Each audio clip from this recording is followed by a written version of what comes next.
Hello my awesome students, welcome to the channel. आज के इस वीडियो में हम डिस्कस करने वाले हैं क्लास 10 का मैथ्स एक्सरसाइज 3.1 चैप्टर नंबर 3 और ये सारा कुछ हम कवर अप कर रहे हैं अपनी न्यू बुक के अकॉर्डिंग। प्लस इस एक्सरसाइज का फर्स्ट क्वेश्चन ग्राफिकल मैथड से, प्रॉपर ग्राफ से मैंने आपको लास्ट वीडियो में समझाया। अगर आपको ग्राफिकल मैथड में कोई भी प्रॉब्लम है तो उस वीडियो को देख लीजिए। और इस वीडियो में हम डिस्कस करेंगे एक्सरसाइज 3.1 का क्वेश्चन नंबर 2 और क्वेश्चन नंबर 3। सो स्टार्ट करते हैं फटाफट से। सो सेकेंड क्वेश्चन पर बढ़ते हैं। सेकेंड क्वेश्चन में हमें उन्होंने क्या दिया है, that on comparing the ratios A1/A2, B1/B2, C1/C2 find whether the lines represented by following pair of linear equations. ये दो लीनियर इक्वेशंस हैं, इनकी हमने क्या कंपेयर करनी है, रेशियो कंपेयर करनी है और बताना है कि लाइन्स एक दूसरे को इंटरसेक्ट करती हैं या लाइन्स पैरेलल हैं या फिर लाइन्स हमारी कोइंसिडेंट है। ठीक है, हमने ये सारा कॉन्सेप्ट पहले पढ़ चुके हैं पिछली वीडियो में कि रेशियोज कंपेयर करके बिना ग्राफ बनाए, देखो फर्स्ट क्वेश्चन था ग्राफ बना के, सेकंड क्वेश्चन में उन्होंने क्या बोल दिया, बिना ग्राफ बनाए रेशियोज कंपेयर करके बता दो कि लाइन्स इंटरसेक्टिंग है, कोइंसिडेंट है या फिर पैरेलल है। ठीक है, सो आपको पता है कि हमारे पास स्टैंडर्ड फॉर्म क्या होती है, A1x plus B1y plus C1 is equal to 0। और सेकेंड के लिए स्टैंडर्ड फॉर्म क्या होती है, A2x plus B2y plus C2 is equal to 0। ये दो हमारी स्टैंडर्ड फॉर्म्स हैं। ठीक है, हमें क्या करना है, रेशियोज कंपेयर करनी है, तो हम भी यहाँ पर क्या लिख देंगे, कंपेयरिंग द रेशियोज। ठीक है, रेशियोज़ को कंपेयर अगर हम करेंगे तो सबसे पहले हमें क्या करना है, बेसिकली हमें तीनों रेशियोज़ फाइंड आउट करनी है। मीन्स A1/A2, इधर B1/B2 और यहाँ पे हमें क्या निकालनी है, C1/C2। ठीक है, यहाँ पे आप अभी बीच में कोई साइन नहीं लगाएंगे इक्वल टू का या नॉट इक्वल टू, क्योंकि अभी हमें पता ही नहीं है कि ये इक्वल है या नहीं। ठीक है, फाइंड आउट करेंगे तभी तो पता चलेगा। राइट, सो स्टार्ट करते हैं। A1 की वैल्यू कितनी है, कंपेयर करोगे तो A1 है हमारा 5, x का कॉफिशिएंट। ठीक है, x का कॉफिशिएंट, ये चीज़ें ध्यान रखनी है कि जो x का कॉफिशिएंट होता है वो क्या होता है हमारा A1। एंड देन A2 कितना है हमारा, A2 है हमारा 7। इसी तरह से B1 की अगर बात करें तो B1 ध्यान से देखोगे अगर तो B1 की वैल्यू कितनी है हमारी, -4। ठीक, ये गलती नहीं करनी, साइंस की ध्यान रखना है। देन B2 कितना है हमारा, B2 है हमारा 6, यहाँ पर 6 पुट कर दिया, इक्वल्स टू C1 कितना है हमारा, C1 की वैल्यू कितनी दिख रही है आपको, 8, डिवाइड बाय C2 कितना है हमारा, -9। राइट, क्योंकि देखो हमारी स्टैंडर्ड फॉर्म में ये वैल्यू प्लस की होती है, बट क्वेश्चन में हमें ये वैल्यू माइनस की दी है, इसलिए हमें यहाँ पर कौन सी वैल्यू लेनी पड़ेगी, ये माइनस की वैल्यू लेनी पड़ेगी।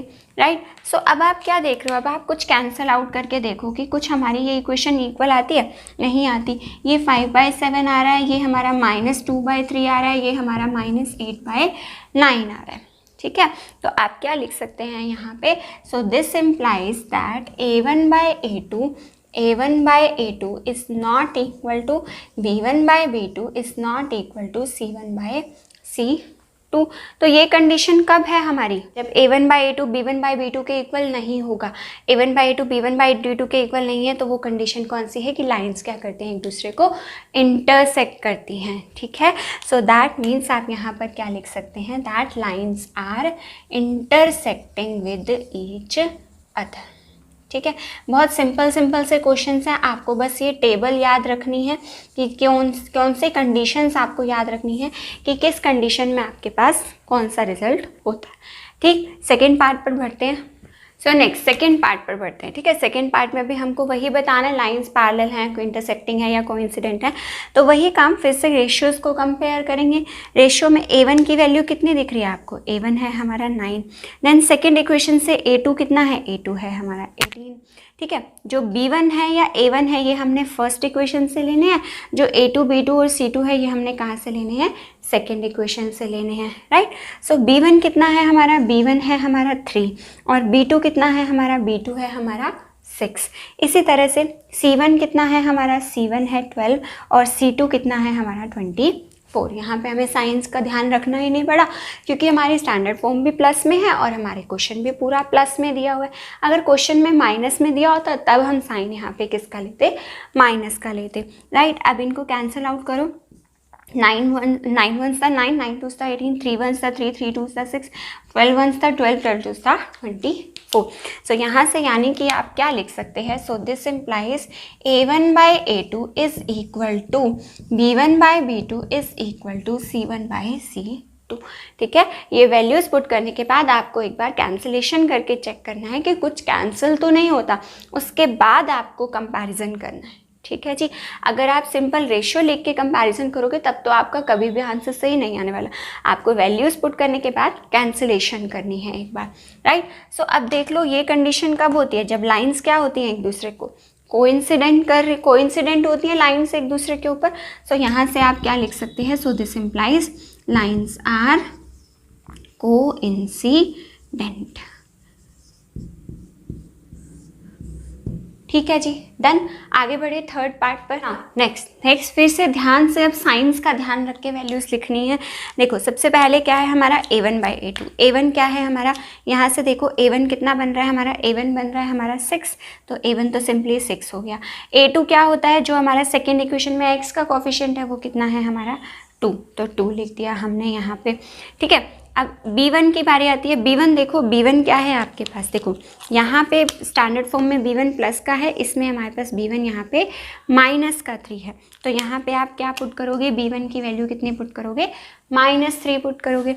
ऐसे ही B2 कितना है यहाँ पे, अब देखो यहाँ पे ये B2 है. अब y नहीं लिख देना यहाँ पे बच्चे, यहाँ पे x y भी साथ में लिख देते हैं, हमें इनके कोफिशिएंट्स लिखने हैं, राइट. सो y के साथ तो कुछ भी नहीं लिखा, यानी कि जब कुछ नहीं लिखा होता तो उसका कोफिशिएंट कितना होता है, -1. ठीक है, ये चीज़ मैंने आपको quadratic last chapter second polynomials में भी सिखाई थी कि जब हमारे पास इस तरह से लिखा होता है ना x प्लस वाई. ठीक है, तो यानी कि इसका जो कोफिशिएंट है वो कितना है हमारा 1 है, राइट. लेकिन अगर ऐसे लिखा हो x प्लस 2, अब अगर मैं आपसे पूछूं कि y का कोफिशिएंट क्या है, तो y यहाँ पर नहीं लिखा हुआ, तो यानी कि y का कोफिशिएंट कितना होगा हमारा 0 होगा. ठीक है, दोनों चीज़ों में डिफरेंस है. अगर तो वो वेरिएबल लिखा है तब तो वेरिएबल का कोफिशिएंट होता है 1, अगर वेरिएबल लिखा ही नहीं है तो उसका कोफिशिएंट कितना होता है हमारा 0 होता है, राइट. डन, समझ में आई बात. इसी तरह से हम यहाँ पे C1 और C2 की बात करें. C1 कितना दिख रहा है आपको, C1 की वैल्यू सीधे 10 है, राइट. साइन दोनों के सेम है. C2 की वैल्यू कितनी है, C2 हमारा कितना है यहाँ पे 9 है. कैंसिलेशन करके देखो क्या कुछ इक्वल आता है, 2 3 6, 3 1 3 और 10 बाई 9 हमारा कैंसिल नहीं होगा. तो क्या बन गया, आप देख रहे हो ये 3/1 आ गई, ये भी 3/1 आ गई. मतलब A1 बाई A2 किसके इक्वल आ गया, B1 बाई B2 के, बट C1 बाई C2 के इक्वल नहीं है. दैट मीन्स ये कौन सी कंडीशन होती है हमारी, जब लाइन्स हमारी कैसी होती हैं, एक दूसरे के पैरेलल होती हैं. ठीक है जी, डन. आगे बढ़ते हैं अपने थर्ड क्वेश्चन पर. तो नेक्स्ट हमारा क्वेश्चन नंबर 3. देखो वही सेम क्वेश्चन है, सेम पैटर्न है. आपको याद हो तो हमने टेबल में 2 कॉलम्स बनाए थे. एक कॉलम में हमने लिखा था कि लाइंस इंटरसेक्टिंग होंगी या पैरेलल होंगी या हमारी इनफाइनाइट सॉल्यूशंस होंगे. ठीक है, सेकंड हमने क्या लिखा था कि कंसिस्टेंट है लाइंस या फिर इनकंसिस्टेंट है. ठीक है, तो सेकंड क्वेश्चन हमारा ये था कि लाइंस इंटरसेक्ट करें या पैरेलल है. अब थर्ड क्वेश्चन में हमें क्या प्रूव करना है कि ये लाइंस जो हैं वो हमारी कंसिस्टेंट हैं या फिर वो हमारी इनकंसिस्टेंट है. ठीक है, काम वही करना है, रेशियोज कंपेयर करके करना है, तो वही चीज़ करेंगे. बस अब आप ध्यान दो अगर, तो हमारी जो स्टैंडर्ड फॉर्म होती है वो क्या होती है, ax plus by plus c is equal to 0. ठीक है, C जो है वो कहाँ पे होता है, लेफ्ट हैंड साइड पर होता है, लेकिन आपको यहाँ पे कहाँ दिया हुआ है ये, राइट हैंड साइड पे. तो सबसे पहला काम आप क्या करेंगे, इस C को कहाँ शिफ्ट करेंगे आप, अपनी लेफ्ट हैंड साइड पर. देखो ये 5 इधर प्लस में था, लेफ्ट हैंड साइड शिफ्ट होके किस में हो गया, माइनस में. इसी तरह से यहाँ पर 2x minus 3y minus 7 is equal to 0. ये 7 भी हमने इधर शिफ्ट कर दिया. बस अब आपको इसको अपनी स्टैंडर्ड फॉर्म के साथ कंपेयर करना है और वही काम करना है जो हमने अभी तक किया है. ठीक है, a2x plus b2y plus c2 is equal to 0. देखो मेरा सजेशन ये है कि स्टूडेंट्स मिस्टेक करते हैं वैल्यूज़ लिखने में, तो आप अपनी नोटबुक में या अपने एग्ज़ाम में पेंसिल से यहाँ पर स्टैंडर्ड फॉर्म लिख लीजिए. ठीक है, तो उससे वैल्यूज़ चेकआउट करना आसान हो जाता है, राइट। अगर आप सिंपली कर सकते हैं तो वेरी गुड, बट अगर आपको थोड़ी सी भी कन्फ्यूज़न होती है इन वैल्यूज़ को कंपैरिजन में, तो इस तरह से इसके ऊपर यहाँ पर लिख लीजिए, तो ये बहुत आसान हो जाएगा। ठीक, वही रेशियोज कंपेयर कीजिए। A1 की वैल्यू कितनी दिख रही है आपको? A1 कितना है यहाँ पे हमारा? A1 है हमारा 3। इसी तरह से A2 कितना है? सेकेंड इक्वेशन में से A2 है हमारा 2। B1 कितना है हमारा? B1 है हमारा 2। और B2 कितना है हमारा? B2 है हमारा यहाँ पे -3, राइट। देन C1 कितना है? देखो ध्यान से, C1 के साथ साइन किसका लगा हुआ है? माइनस का 5। और C2 के साथ किसका साइन लगा है हमारा? -7। कैंसलेशन करो। देखो अब यहाँ पे अगर आप कुछ कैंसिल भी करोगे, कुछ किसी टेबल पर, कॉमन टेबल पर अगर मल्टीवाइड कर ही नहीं सकते आप यहाँ पे, तो यहाँ से आपको क्या रिजल्ट दिखने को मिल रहा है? यहाँ से आपको देखने को मिल रहा है, so this implies A1/A2 is not equal to B1/B2 is not equal to C1/C2। ठीक है, जब A1/A2 और B1/B2 इक्वल नहीं होते तो कौन सी कंडीशन होती है? कंसिस्टेंट। देखो यहाँ पे A1/A2 और B1/B2 इक्वल हैं आपस में, लेकिन हमारी कंडीशन क्या है कि ये दोनों इक्वल नहीं होने चाहिए। तो यानी कि हमारी कंडीशन क्या होगी? That lines are consistent. Okay, done. आगे बढ़ते हैं सेकेंड पार्ट पर। सो नाउ सेकेंड पार्ट में फिर से वही काम क्या करना है? सबसे पहले अपनी इक्वेशन को बदलना है स्टैंडर्ड फॉर्म में, और स्टैंडर्ड फॉर्म क्या कहती है कि कांस्टेंट पार्ट हमारा लेफ्ट हैंड साइड पर होना चाहिए, लेफ्ट हैंड साइड शिफ्ट कर दिया। ऐसे ही यहाँ पर 4x - 6y - 9 is equal to 0, standard form में कन्वर्ट कर दिया इक्वेशन को। अब आपको कंपैरिजन करना है स्टैंडर्ड फॉर्म का और वैल्यूज़ पुट करनी है और क्वेश्चन ख़त्म। ठीक है, तो यहाँ से A2x + B2y + C2 is equal to 0, right. अब A1 की वैल्यू देखो कितनी है? A1 की वैल्यू कितनी है हमारी यहाँ पे? 2 है, राइट। और A2 कितना है यहाँ पे? A2 है हमारा 4। इसी तरह से B1 क्या करना है? B1 को ध्यान से देखो कि यहाँ पे ये B1 है, मतलब पूरा B1 है, मतलब B1 की वैल्यू कितनी है? -3। ये छोटी छोटी चीज़ें ध्यान रखनी है प्लस माइनस की, वरना आपका क्वेश्चन गलत हो सकता है। B2 की वैल्यू कितनी है हमारी? -6। C1 कितना है हमारा? C1 है हमारा -8। C2 कितना है? C2 देखो ध्यान से, C2 कितना है? -9। कैंसलेशन करो, जो चीज़ कैंसिल होती है 2 1s 2, 2 2s 4, माइनस से minus cancel, 3 1s 2, 3 1s 3, 3 2s 6, minus से माइनस कैंसिल हो गया। ठीक है, सो अब आपके पास क्या आ गया यहाँ पे? A1/A2 1/2 है और B1/B2 भी 1/2 है। तो A1/A2 और B1/B2 तो बराबर आ गए, बट ये C1/C2 के इक्वल नहीं आए। तो कौन सी कंडीशन लगेगी? यानी कि अब देखो, अब ये वाली लगेगी, जब A1/A2 B1/B2 बराबर हैं लेकिन C1/C2 के बराबर नहीं हैं, सो दैट मीन्स लाइन्स कैसी हैं हमारी? इनकंसिस्टेंट।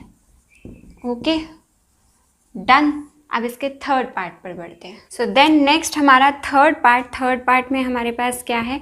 इस तरह से हमें क्वेश्चन दिया हुआ है। ठीक है, सबसे पहला काम हमने क्या करना है? हमने अपनी इक्वेशन को बदलना है स्टैंडर्ड फॉर्म में। मीन्स कि हमारे पास जो कांस्टेंट पार्ट है वो भी हमारा लेफ्ट हैंड साइड शिफ्ट कर दिया। ये 7 प्लस का था, इधर माइनस का कर दिया। और ऐसे ही यहाँ पर 9x - 10y - 14 is equal to 0 कर दिया। ठीक है, अब देखो, अब इस क्वेश्चन को करने के दो तरीके हैं। या तो आप अपना क्या करो, फर्स्ट वाली इक्वेशन का एलसीएम लेकर के उसको आप सिंप्लीफाई कर लो। ठीक है, एलसीएम लेके सिंप्लीफाई कर लो। ठीक, ऐसे भी कर सकते हो, या फिर आप direct ratio direct values put कर सकते हो, राइट। सो मैं डायरेक्ट वैल्यूज़ पुट करके रिड्यूस कर रही हूँ, बट अगर आपको एलसीएम वाला कॉन्सेप्ट ईजी लगता है तो आप इस पूरी इक्वेशन का एलसीएम लेके उसको सॉल्व कर सकते हैं, राइट। सो अब यहाँ से देखो, A1 की वैल्यू कितनी है? A1 मेरा अब कितना है? पूरा 3/2। ठीक है, देन उसके बाद A2 कितना है हमारा? A2 है हमारा 9। ठीक है, ये मैंने A1 लिखा और A2 इसके साथ हमारा मल्टीप्लाई हो गया, राइट। दिस इज, और B1 कितना है हमारा? B1 है हमारा 5/3 मल्टीप्लाई बाय B2 कितना दिख रहा है आपको? B2 विद द साइन के साथ, मतलब -10। ठीक। C1 कितना है, 7 के साथ किसका साइन लगा है, माइनस का साइन। इसी तरह से C2 के साथ यहाँ पे किसका साइन लगा है, माइनस का साइन। सो दैट मीन्स ये सब कैंसिल आउट हो गया। अब फिर से कैंसिलेशन करो, 3 1s 3, 3 2s 9, then 5 2s 10, minus and minus, and then 7 1s 7, 7 2s 14। Simple है, इतना तो आपको सबको आता है कि रेशियोज़ को कैसे कैंसिलेशन करनी है। सो नाउ अब ये क्या बन गया हमारा, A1/A2 कितना बन गया यहाँ से, 3 2s 6, मतलब ये बन गया 1/6। ये कितना बन रहा है, ये भी हमारा 1/6 बन रहा है। और ये कितना बन रहा है, ये बन रहा है हमारा 1/2। देखो ये 2 3s था 6, ये भी 2 3s था 6। फिर से वही चीज़ आ गई कि A1/A2 और B1/B2 तो इक्वल हैं, बट वो C1/C2 के इक्वल नहीं है। तो यानी कि ये कौन सी सिचुएशन हो गई हमारी, लाइंस कैसी हैं, यानी कि lines are inconsistent with each other. Done. So next आपका फोर्थ पार्ट बहुत सिंपल है, वो आप खुद से ट्राई कर सकते हैं और उसका आंसर कमेंट बॉक्स में कमेंट कर दीजिएगा। अभी फिलहाल के लिए हम बढ़ रहे हैं थर्ड क्वेश्चन के लास्ट पार्ट पर। लास्ट पार्ट में क्या है, लास्ट पार्ट भी बिल्कुल वैसे ही है, same to same process follow up करना है। सबसे पहले हमें अपने कोफिशिएंट को, कांस्टेंट पार्ट को हमने इन साइड शिफ्ट करना है, इधर से इसका भी सेम काम करना है। 2x + 3y - 12 = 0। कांस्टेंट पार्ट को हमने लेफ्ट हैंड साइड पर शिफ्ट कर दिया। देन सिंपल, आपको पता है इसके बाद आप क्या करते हो, इसके बाद आप करते हो कोफिशिएंट्स का कंपैरिजन। मतलब यहाँ से A1 की वैल्यू कितनी बन रही है, x के साथ क्या लिखा है, पूरा लिखा है। बस ये चीज़ ध्यान रखिएगा, x के साथ ये पूरा जो लिखा होता है 4/3, ये पूरा इसका क्या कहलाता है, कोएफिशिएंट कहलाता है। देन A2 की वैल्यू कितनी है, A2 है हमारा 2, पुट कर दी वैल्यू। B1 कितना है, B1 है हमारा 2, वैल्यू पुट कर दी। B2 कितना है हमारा, B2 है हमारा 3। इसी तरह से C1 कितना है मेरा, C1 है मेरा -8, और C2 कितना है मेरा -12। जो भी कुछ कैंसिल होता है उसे कैंसिल आउट कर दीजिए। 2 2s 4, और यहाँ से कितना आ जाएगा, 4 2s 8 और 4 3s 12। देखो ये क्या बन गया हमारा, 2/3 बन गया। इधर से ये भी क्या बन गया हमारा, 2/3, और इधर से ये भी क्या बन गया हमारा, 2/3 बन गया। अब आपको पता है कि यहाँ पे क्या आ रहा है, यानी कि आंसर क्या आ रहा है हमारे पास, A1/A2 = B1/B2 = C1/C2। तो that means lines are consistent with each other. ठीक है। अब इस क्वेश्चन का पेपर प्रेजेंटेशन या अपनी नोटबुक का प्रेजेंटेशन एक बार आपको क्लियर कर दूं कि आपको क्या करना है। सबसे पहले ये दोनों इक्वेशंस लिखनी है, उसके साथ एरो डाल के आपने ये पार्ट लिखना है। डन। उसके बाद आपको नेक्स्ट लाइन में कंपेयरिंग द रेशियोज और ये सारे स्टेप्स लिखने हैं। देन ये जो स्टेप्स मैंने यहाँ पर किए हैं ये भी आपको अपनी नोटबुक में या एग्जाम में आपको इसके नीचे ही करने हैं। सिर्फ आपको साइड में ये एरो वाला पार्ट करना है, ये वाला जो हमने लिखा है ये आपको पेंसिल से लिखना है अपने नॉलेज के लिए, राइट। उसके बाद आप क्वेश्चन करने के बाद आप ये वाली जो वैल्यूज़ हैं ये आप यहाँ से इरेजर से रिमूव कर सकते हैं। ठीक है जी। सो इस वीडियो के लिए इतना ही। अभी हमने कवर अप कर लिया है एक्सरसाइज 3.1 का सेकंड और थर्ड क्वेश्चन। फोर्थ क्वेश्चन बिल्कुल सेम है, ट्राई कीजिएगा खुद से करने का।